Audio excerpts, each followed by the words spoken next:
Salve, Regina,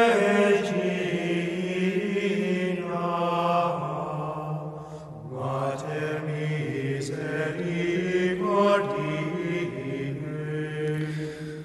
Celebrate the memorial of St. Isaac Jogues, St. John de Brebeuf and Companion martyrs who were French missionaries in the 1600s, and they died as martyrs in Canada or in the northern part of New York.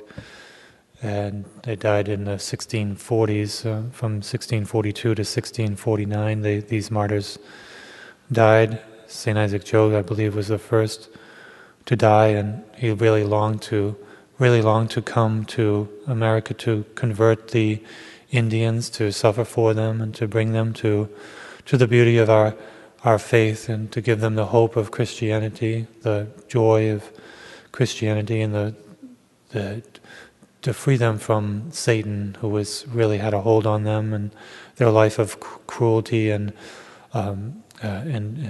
debauchery, and the disordered life that they lived, to give them the ordered life of Christianity and faith and joy that we have, and to bring them the love of Jesus Christ to them. And so this motivated him, and really he was filled with this charity that drove him to be willing to sacrifice his life in the hardships of northern America, where they had to suffer the cold and suffer the mosquitoes and the food that was unpalatable. They lived on only pretty much mashed corn, and to live in the midst of the depraved life of the Indians that they had to tolerate for long periods of time until they could instill the faith into them and establish the practice of virtue, which they weren't able to fully do, even by that's what they offered their lives up for, to help them. But St. Isaac Jogues had this real longing and desire to come and sacrifice himself for them. And so when he finally came to the soil of Canada, he was filled with joy. It was like a heaven for him to just be on the soil of Canada to bring the faith to the people. And then when he finally saw the Indians, he was again filled with joy that this was the people that God wanted him to come and save and help. And so he ministered among them. Took him a while to learn the language, and ministered among the Huron Indians, who were the only Indian tribe at that time that accepted the Jesuits. And so he lived among them, and then was finally caught by the enemies of the Hurons, the Iroquois Indians, who tortured him very, very brutally, and chewed off his fingers and cut off one of his thumbs, and stabbed and beat him mercilessly. And he endured this and still survived, and was taken as a prisoner, as a slave, and made to live among them as a slave, and they treated him like a dog. And yet he tolerated all of that, and he didn't even try to escape, because he wanted to stay among them and minister to the captive Indians who would be tortured and put to death, their enemies.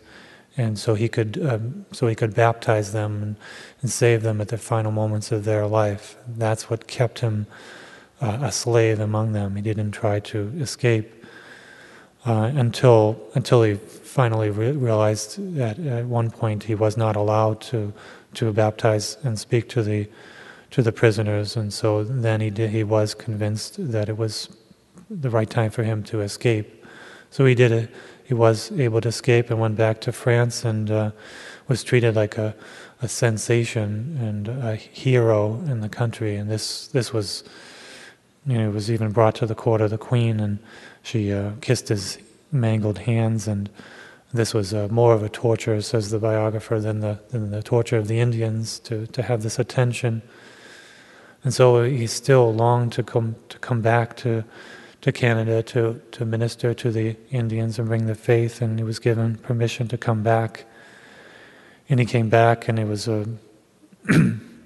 because he knew the language of the Indians. He was used as a diplomat to the Iroquois Indians, but finally was captured by them and then tomahawked in the head and died a martyr in that way. This great sacrificial life for the Indians. St. John de Brebeuf was very similar. He was really the pioneer of the missions there. He stayed the longest in the mission there in Canada, and he was a very big man, very tall and strong, and he was called by the Indians Echon, which meant the man who carries the load. And he was loved by them for that too, because he was not a burden to them. He carried his load and helped them to row the boats and to do the work that made it easier for them. So, but he was like a father to them, and he finally won their hearts after he learned the language and did so many good things for the people, teaching them the faith and teaching them also to defend themselves and to build palisades and square fortresses that would help them to better defend themselves against their Iroquois enemies. And he was able to establish a mission there and to teach them the faith and to prepare them for the worst that may come among them. And so the Iroquois did eventually come and overtake them and came into the mission and attacked the people. And St. John refused to leave. He wanted to minister, to be there to the end, to be with the sick, and told everyone else to leave and save their lives. But he stayed, and so the Iroquois Indians caught him and tied him to a stake and stabbed him and tortured him, and finally carved out his heart and wanted to eat his heart because he was such a brave man. He suffered all the tortures and just said, "Jesus, have mercy, Jesus, have mercy," and set the example for the other Jesuit martyrs who did the same at their deaths. And the other companion martyrs were heroic in the same way, sacrificing themselves and found this great prize of martyrdom as well. And we look at their lives of sacrifice for these people, charity that drove them to sacrifice themselves and to offer up all their sufferings for the conversion of these poor barbarians. And so let us too have that spirit of sacrifice for our neighbor, to be willing to sacrifice and suffer and to pray for the conversion of our pagans in our midst. Praise be Jesus and Mary.